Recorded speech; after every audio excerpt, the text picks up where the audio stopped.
Okay, my name is Irene and today I'm going to talk about Charles IV.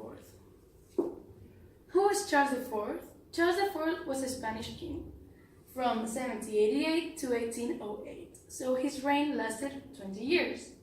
He was part of the royal Bourbon house. His father was Charles III and his son was Ferdinand VII.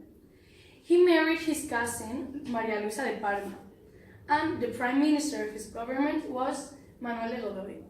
He also was the king involved in the Spanish Independence War. Now you may be thinking, what did Charles IV do? And the answer is nothing, because he didn't want to be a king and he lent all of his royal powers to the prime minister Manuel de Godoy. Europe was under a feeling of conservatism and repression because of the French Revolution. The European monarchs were afraid of their populations to stir up against them. And the best idea that Manuel de Godoy had was to help France with his war against Britain. But Spain lent too much money to France than what we could afford, so we end up in a big crisis. Ferdinand VII saw this and thought that his father, Charles IV, was not a good king, so he decided to take up all his royal powers and to be him the new king of Spain. This riot was called the Aranjuez riot.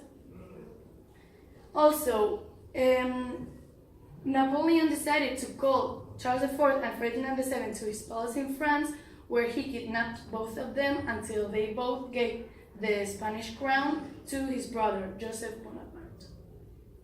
And as now they were not part of the Spanish monarchy, they were expelled out of Spain.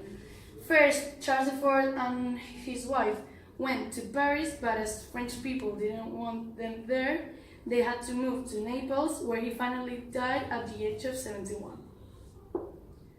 As Charles IV didn't do much thing, I'm going to talk about some curiosities about his life. First, we're going to talk about the little legend that is about his childhood, where he said to his father that he wanted to marry a princess because princes were supposed to be loyal and sweet, and he ended up with a girl who had more than 20 lovers, and she had 14 children and 10 abortions.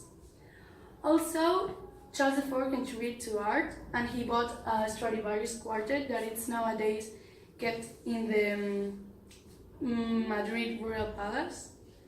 And nowadays it's also said that he looks like Juan Carlos I. And that's it.